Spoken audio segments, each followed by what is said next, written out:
like I was saying, picking up the coffee waste from Pete's stores, bring it into the warehouse. They process it in the back. We'll see that later. In fact, we'll go there now. We'll go like step by step.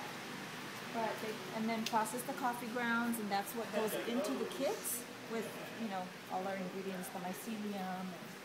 It has to be sterilized and then bagged, and then they sort of, I'm not sure what the process is, but we grow them here until they're ready to be packaged and shipped.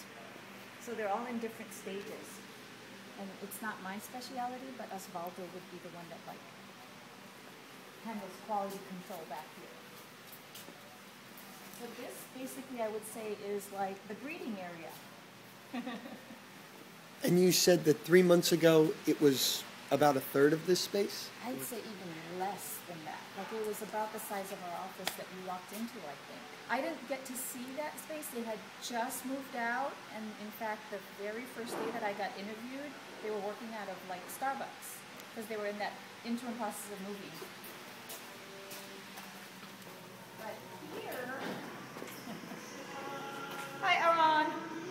That's Aron, and this is where we do basically all of the coffee ground waste. It gets packaged and sterilized. So that's the very beginning.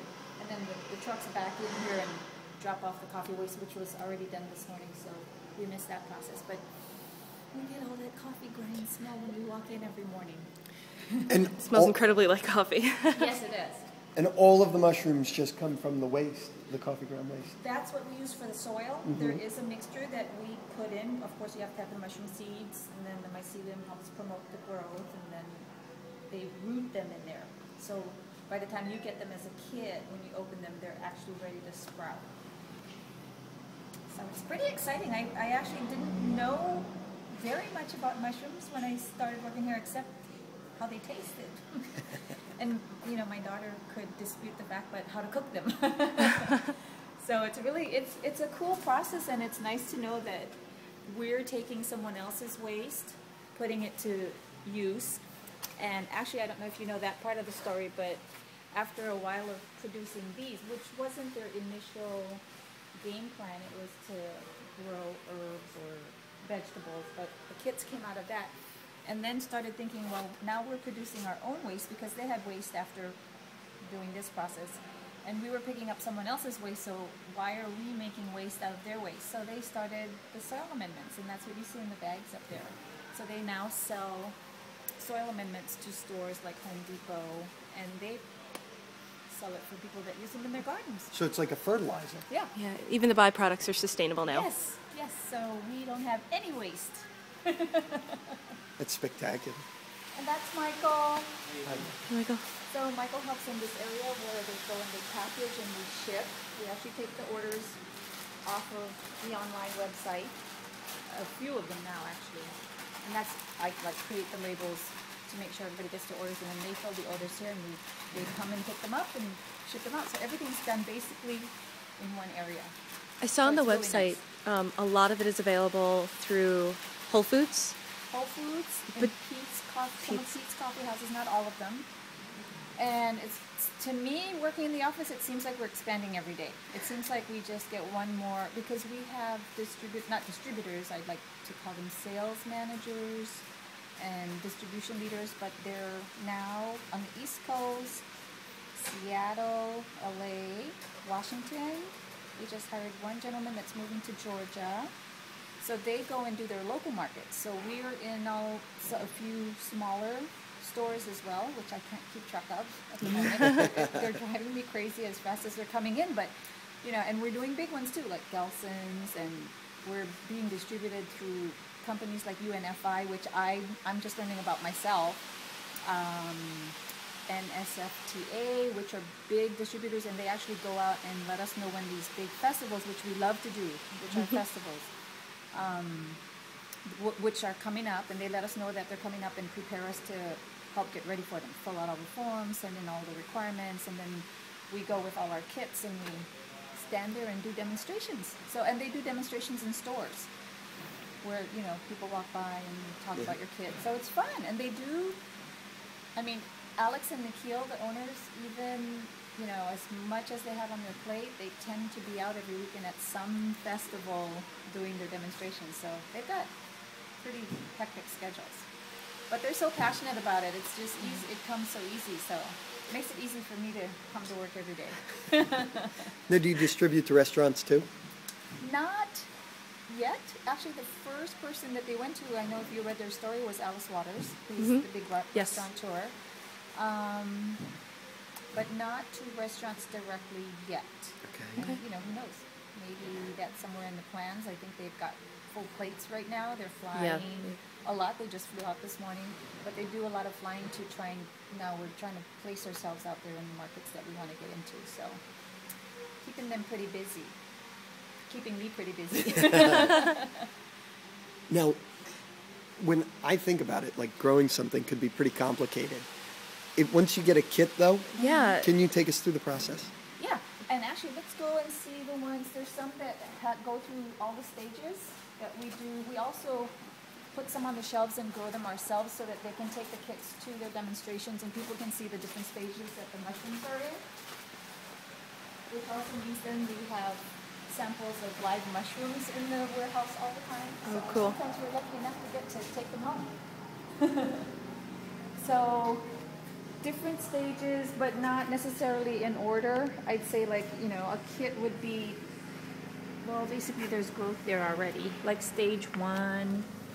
And anywhere between 7 to 10 days, they start pinning, which means you get like little pinheads, like these, maybe even a little smaller. And then they just sort of take off from there. And that's the thing about customers, and I do that too. I take all the customer service calls and emails, but they all say like right before your very eyes, they start growing, and like if you believe you could miss them. Like this could be the difference between, you know, a couple hours. So that's why it's very feasible for kids, because they love to watch this stuff, and they do go out to schools and do presentations and demos, and sometimes we've had children take the kits to their classrooms as science projects, and there was one that was really cute because they sort of have the class break out into groups and they all use different spraying solutions. So they had like Gatorade, Bacardi, and that was kind of weird because I think they were 4th grade students, so they kind of have to make sure that it just goes on the plants. But they all wrote back and gave us all their detailed research analysis of how it went day by day and what their outcome was. So it was really cute. And now they do some speaking engagements also, and they go to university, so it's a lot. I mean, it's more than just the mushrooms, and it's more than, but they hold on to that sustainable theory, and that's their big passion. It's not to go out there and, you know, become millionaires or anything like that. And they give back a lot to the community. You're talking to 2 teachers. Oh, wonderful. Yeah. Yeah, that's So- the biggest audience. They love that. If you go on our Facebook page, you'll see all the students that, you know, have grown because we donate to schools. Like after someone's bought a kit, we encourage them to go ahead and put pictures on Facebook of their mushrooms, and then we donate a kit to an elementary school for them to have, you know, the kids introduced to sustainability, but also have fun. And, you know, it is a great science project. If there's kids that haven't picked one or don't know what to do, they love it. And then they can eat it too. I love that. So how do you use yours? What do you make with them? The mushroom kits? Oh, I've had a personal request from my daughter to stop for a little while and give her some breathing room. Because we actually had a big warehouse anniversary party not too long ago, and we had them on display everywhere. You know, that's the selling point. So after the party, we had all these mushrooms to deal with, so we were taking them home every day. I mean, I've done them in omelets, fried rice, as the main meal. Like I've had pictures, I don't think there's one here, but I have a picture of one like next to my face, and the mushroom is actually bigger than my face. That was a meal. In fact, half of it was a meal, enough for a meal. So we've had them just olive oil and garlic, you know, to putting them in soups. There was a stage where my daughter was sick for a little while, and she has this restaurant where we have her favorite wonton soup. And actually, just to spice it up a little, I cut the mushrooms and put it in. It's not my recipe, but put them in there, and it was great because, you know, it'll automatically soak up the wonton soup. So Almost, and we get recipes from our customers all the time. We encourage them to give us the recipes, and that was another promotion we had. If they gave us the recipes, we would send them another replacement bag so they could grow another crop, and then let us know how that went. So we encourage them to always get back to us and give us feedback, and that's a way of encouraging them, because if you know you're going to get another kit, then you want one. You know, that's such an easy take back. You know, just tell them how your experience was, show them a few pictures, and then you pass it on to other customers. So Yeah. It's good. any great. more questions or? Well, Beverly, thank you Yeah, very much. you've Oh, been my great. pleasure. Let me see if Ryan has just